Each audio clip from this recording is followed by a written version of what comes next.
Varahi silver jewellery ఇప్పుడు మన Varahi silks KPHP store first floor లో 28 March hero Teja Sajja, heroine Meenakshi Chaudhary చేతుల మీదుగా గ్రాండ్ ఓపెనింగ్ జరగబోతుంది. సోషల్ మీడియాలో జోరుగా లాక్డౌన్ ప్రచారం. లాక్డౌన్ వార్తలోనైతే కేంద్ర మంత్రి కొట్టిపడేశారు. క్లారిటీ ఇస్తూ కేంద్ర మంత్రి హర్దీప్ సింగ్ పూరి ట్వీట్ చేశారు. దేశవ్యాప్తంగా లాక్డౌన్ విధించేటువంటి ఆలోచన లేదంటూ కూడా ఆయన క్లారిటీ ఇచ్చేటువంటి ప్రయత్నం చేశారు. ప్రజలు ఇలాంటి అవాస్తవాలను నమ్మవద్దంటూ విన్నపించారు. ప్రధానంగా భయాందోళనకు లోనై పెట్రోల్ బంకుల వద్ద క్యూ కట్టవద్దని కూడా కేంద్ర మంత్రి కోరారు. ప్రభుత్వం ఎలాంటి సంక్షోభాన్ని ఎదుర్కోవడానికైనా సిద్ధంగా ఉందంటూ కూడా ఆయన ప్రకటించారు. ఎక్కడా కొరత ఏర్పడకుండా చూస్తామంటూ కూడా ఆయన హామీ ఇచ్చారు.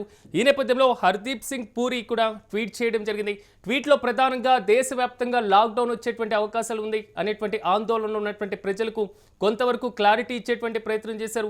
ప్రధానమంత్రిని కూడా ట్యాగ్ చేసినటువంటి పరిస్థితి అయితే చాలా స్పష్టంగా కనబడింది. కానీ దేశవ్యాప్తంగా ఉన్నటువంటి ఈ ఆందోళనకరమైనటువంటి పరిస్థితుల్లో కూడా ప్రజలు కొంతవరకు కూడా నిశితంగా గమనించాలని, కానీ ఆందోళన చెందాల్సినటువంటి అవసరం లేదంటూ కూడా క్లారిటీ ఇచ్చారు. గత కొంతకాలంగా దేశవ్యాప్తంగా మళ్ళీ లాక్డౌన్ విధించేటువంటి అవకాశాలు ఉన్నాయి. మరి ముఖ్యంగా యుద్ధ ప్రభావం భారతదేశం పైన ఎక్కువగా పడుతుంది.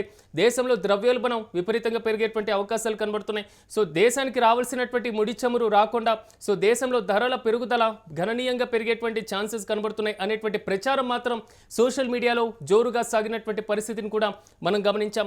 సో పెట్రోల్ డీజిల్ ధరల పెరుగుదల కూడా ప్రజల్ని భయాందోళనకు గురిచేసి పెట్రోల్ బంకుల దగ్గర సో భారీగా క్యూ లైన్ల వరకు కూడా ఆ పరంపర కొనసాగింది. At the same time gas కొరత కారణంగా హాస్టల్స్ బంద్ చేసినటువంటి పరిస్థితి. సో చాలా వరకు హాస్టల్స్లో ఫుడ్ను లిమిట్ విధించినటువంటి పరిస్థితి.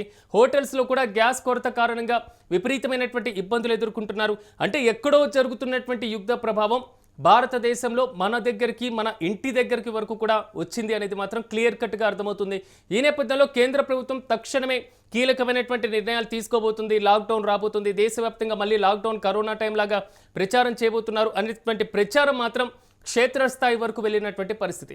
దానికి తోడు లోక్సభలో ప్రధానమంత్రి చాలా స్పష్టంగా చెప్పారు, కరోనా టైంలో లాక్డౌన్ కాలంలో మనం ఎదుర్కొన్నటువంటి కొన్ని సమస్యలను, సో అలాంటి సమస్యలు మళ్ళీ మనం ఎదుర్కోబోతున్నాం. కరోనా టైంలో ఉన్నటువంటి క్లిష్ట పరిస్థితులే మళ్ళీ మనకు ఎదురయ్యేటువంటి అవకాశం ఉంది. కాబట్టి ప్రజలు జాగ్రత్తగా వహించాలి. ప్రభుత్వం కూడా పూర్తి స్థాయిలో ప్రజలకి సపోర్ట్ చేస్తుంది, బాధ్యతాయుతంగా వ్యవహరిస్తుంది అనేది క్లియర్ కట్గా ప్రధానమంత్రి లోక్సభ వేదికకు కూడా క్లారిటీ ఇచ్చినటువంటి పరిస్థితి గల్ఫ్ దేశాల యుద్ధ ప్రభావంపై.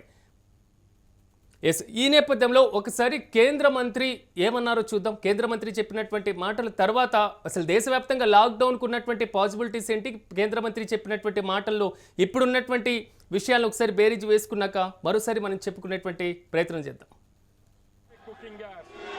Hence, in the last 5 days, LPG production has been increased by 28% through refinery directive, and further procurement is actually underway.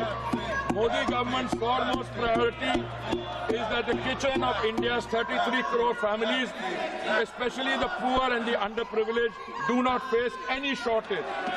Domestic supply is fully protected and the delivery cycle is unchanged. The standard time for booking to delivery for domestic LPG cylinders remains 2.5 days unchanged from pre-crisis norm. Hospitals and educational institutions have been placed on uninterrupted priority supply. And their access to LPG is fully assured regardless of broader demand condition. Field report. ఇది కేంద్ర మంత్రి సభలో చేసినటువంటి ప్రకటన. దేశవ్యాప్తంగా ఉన్నటువంటి ఎల్పీజీల కొరత, ప్రజలు ఆందోళన చెందుతున్నటువంటి వైనాన్ని ఈ మొత్తాన్ని కూడా సభా వేదికగా చెప్పారు. ప్రతిపక్షాలు పూర్తి స్థాయిలో సో నినాదాలు చేస్తున్నటువంటి తరుణంలోనే క్లారిటీ ఇచ్చేటువంటి ప్రయత్నం చేశారు కేంద్ర మంత్రి. ఈ నేపథ్యంలో దేశవ్యాప్తంగా కరోనా లాంటి క్లిష్ట పరిస్థితులు మళ్ళీ ఎదురయ్యేటువంటి పరిస్థితులు ఉంది. సో ఆ టైంలో మనం వ్యవహరించినటువంటి తీరు మాదిరిగానే మళ్ళీ అలా వ్యవహరించాల్సినటువంటి తీరు వచ్చింది అని ప్రధానమంత్రి కూడా చెప్పినటువంటి సందర్భాన్ని కూడా మనం చూసాం. సో ఈరోజు ప్రధానమంత్రి నేతృత్వంలో సో ముఖ్యమంత్రుల యొక్క మీటింగ్ జరగబోతుంది. సో ఈ మీటింగ్లో ఏమైనా కీలకమైనటువంటి నిర్ణయం తీసుకోబోతున్నారా అనేటువంటి ప్రచారం గత 2 రోజులుగా, అంటే 48 గంటలుగా కూడా విపరీతంగా సాగినటువంటి పరిస్థితి. కేంద్ర ప్రభుత్వం ఏమైనా కఠినమైనటువంటి నిబంధనలు విధించబోతుందా, సో పెట్రోల్ ధరలు విపరీతంగా పెరిగేటువంటి ఛాన్సెస్ కనబడుతున్నాయి అనేటువంటి ప్రచారం జరుగుతుంది. కాబట్టి కానీ కేంద్రం ఎక్కడా కొరత లేదు అనేటువంటి క్లారిటీ ఇస్తున్నా, కానీ క్షేత్రస్థాయిలో కొంచెం డిఫరెంట్గా కనబడుతుంది సిచ్యువేషన్. కాబట్టి ఏదైనా కఠిన నిబంధనలు విధించేటువంటి అవకాశం కనబడుతుందా అనేటువంటి ప్రచారం కూడా హోరెత్తినటువంటి పరిస్థితి. కానీ తాజాగా కేంద్ర మంత్రి క్లియర్ కట్గా క్లారిటీ ఇచ్చేశారు. దేశవ్యాప్తంగా లాక్డౌన్ ఉండదు. లాక్డౌన్ వార్తలను కొట్టిపడేశారు కేంద్ర ప్రభుత్వం. మరి ముఖ్యంగా చెప్పుకోవాలంటే కేంద్ర మంత్రి హర్దీప్ సింగ్ పూరి స్వయంగా ట్వీట్ చేశారు, దేశంలో లాక్డౌన్ విధించేటువంటి ఆలోచన లేదని. So as a same time petrol diesel ధరలకి సంబంధించి కొరత లేదని కేంద్ర ప్రభుత్వం చెప్తున్నాం. గత 48 గంటల నుంచి సాగుతున్నటువంటి వైనాన్ని గమనిస్తే పెట్రోల్ ధర 149 రూపాయలు పవర్ పెట్రోల్ ధర పెరిగిందని. సో వరుసగా క్యూ లైన్లు కడుతున్నటువంటి వైనం మీద సో తాజాగా ఈ రోజు నిర్ణయం తీసుకుంది కేంద్ర ప్రభుత్వం. అది కూడా మనందరికీ విదితమే. సో ఏదైతే కేంద్ర ప్రభుత్వం విధించేటువంటి ఎక్సైజ్ సుంకం ఉంటుందో సో దాన్ని 10 రూపాయల వరకు తగ్గించినటువంటి పరిస్థితి కనబడుతుంది. ప్రధానంగా 13 రూపాయల సుంకం ఉన్నటువంటి పెట్రోల్ పైన 3 రూపాయలకి పరిమితం చేసింది. డీజిల్ పైన 10 రూపాయల నుంచి 0కే విధించినటువంటి పరిస్థితి. అంటే క్లియర్ కట్గా కేంద్రం తాను చేయాలి అనుకున్నది క్లియర్ కట్గా ప్రజల ముందు పెట్టేస్తుంది. సో ఎక్కడా ప్రజలు ఇబ్బందులు లేకుండా కొరత లేకుండా మాత్రం సో కేంద్ర ప్రభుత్వ పన్ను నుంచి మినహాయించేటువంటి పద్ధతిని, పన్నును తగ్గించేటువంటి పద్ధతిని కేంద్ర ప్రభుత్వం చేపట్టినటువంటి పరిస్థితిని కూడా మనం చూస్తున్నాం. ఈ నేపథ్యంలో ప్రజలు మాత్రం జాగ్రత్త వహించాలి. సో లాక్డౌన్ అనేటువంటి ఆందోళన నుంచి ప్రజలు బయటికి రావాలి. ప్రజలు ఇలాంటి ఇబ్బందులు పడాల్సినటువంటి అవసరం లేదంటూ కూడా క్లారిటీ ఇచ్చేటువంటి ప్రయత్నం చేసింది. భయాందోళనకు లోనై ప్రజలు పెట్రోల్ బంకుల వద్ద క్యూ కట్టవద్దంటూ కూడా కేంద్ర ప్రభుత్వం క్లారిటీ ఇచ్చేటువంటి ప్రయత్నం చేసింది. కానీ ప్రభుత్వం ఎలాంటి సంక్షోభాన్నైనా ఎదుర్కొనేందుకు సిద్ధంగా ఉందంటూ కూడా ప్రకటన చేసినటువంటి పరిస్థితి. సో ప్రజలు ఆందోళన చెందాల్సినటువంటి అవసరం లేదు. యుద్ధ ప్రభావం మన దేశం మీద పడుతున్నప్పటికీ కేంద్ర ప్రభుత్వం చేయాల్సినటువంటి ప్రక్రియ ద్వారా ప్రజలకు కొంతవరకు ఉపశమనం కలిగించేటువంటి ప్రయత్నం చేస్తుందంటూ కూడా క్లారిటీ ఇచ్చేసింది. దేశంలో కొరత ఏర్పడకుండా చూస్తామంటూ కూడా కేంద్ర ప్రభుత్వం హామీ ఇచ్చినటువంటి పరిస్థితి కనబడుతుంది. ఒక రకంగా చెప్పుకోవాలంటే ఒకవైపు భారతదేశానికి చమురు గ్యాస్కి సంబంధించినటువంటి షిప్లు వస్తున్నటువంటి పరిస్థితి. నిన్న 2 నౌకలు విశాఖ పోర్టుకు చేరుకున్నాయి. సో ముంబై పోర్టుకి, గుజరాత్లో ఉన్నటువంటి పోర్టులకు చేరుకోబోతున్నటువంటి నౌకలు. మరి ముఖ్యంగా హార్ముజ్ జలసంధి వద్ద భారత నౌకలకు ఇరాన్ ఇచ్చినటువంటి పర్మిషన్, భారత్ సహా 5 దేశాలకు ఇచ్చినటువంటి పరిస్థితి మనందరికీ తెలిసిందే. సో భారతదేశానికి రాబోతున్నటువంటి నౌకలతో దేశంలో కొరత లేకుండా చూస్తామంటూ కూడా కేంద్ర మంత్రి క్లారిటీ ఇచ్చేశారు.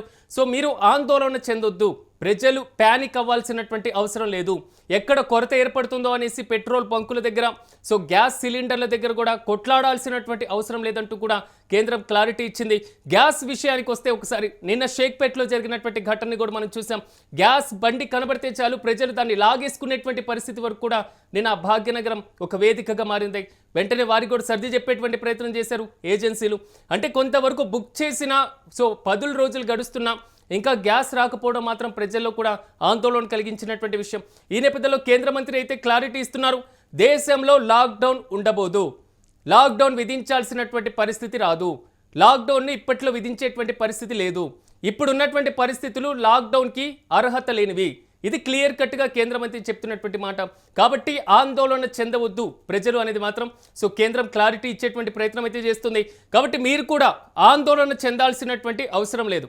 తాజాగా పరిస్థితులు ఏ విధంగా ఉన్నాయో మనం అందరం అర్థం చేసుకోవచ్చు. గల్ఫ్ దేశాల్లో సాగుతున్నటువంటి యుద్ధ ప్రభావం భారతదేశం మీద పడి భారతదేశంలో ఉన్నటువంటి తెలుగు రాష్ట్రాల దగ్గర ఉన్నటువంటి ఎక్కడో మన ఇంటి వద్ద కూడా దాని ప్రభావం కనబడుతున్నటువంటి మాట చాలా వాస్తవమే. సో ఇక్కడ ట్రాఫిక్ జామ్ కూడా అక్కడ యుద్ధ ప్రభావమే కారణమవుతున్నటువంటి పరిస్థితులు కూడా కొన్నిసార్లు మనం చూస్తున్నాం. కానీ అంత ట్రాఫిక్ జామ్కి అంత ఇంధన కొరత ఏర్పడుతుంది అనేటువంటి ఆందోళనకి ప్రధాన కారణం మనం ప్యానిక్ అవ్వడం. కాబట్టి ఓవరాల్గా మాత్రం కేంద్రం ఇస్తున్నటువంటి క్లారిటీని ఒక్కసారి నిశ్చితంగా మనం గమనించాల్సినటువంటి అవసరం ఖచ్చితంగా ఉంటుంది. కేంద్ర మంత్రి తాజాగా మరోసారి క్లియర్ కట్గా చెప్పేశారు, దేశంలో లాక్డౌన్ ఉండదు, సోషల్ మీడియాలో ప్రచారాన్ని మీరు నమ్మొద్దంటూ కూడా కేంద్రం క్లారిటీ ఇచ్చేటువంటి ప్రయత్నం చేసింది. సో దేశంలో ఉన్నటువంటి కొరతను తీర్చేందుకు కూడా మేము సిద్ధంగా ఉన్నాం, భయాందోళన పడాల్సినటువంటి అవసరం లేదు, క్యూ లైన్లు కట్టాల్సినటువంటి అవసరం లేదంటూ కూడా కేంద్ర మంత్రి పూరి హామీ ఇచ్చారు.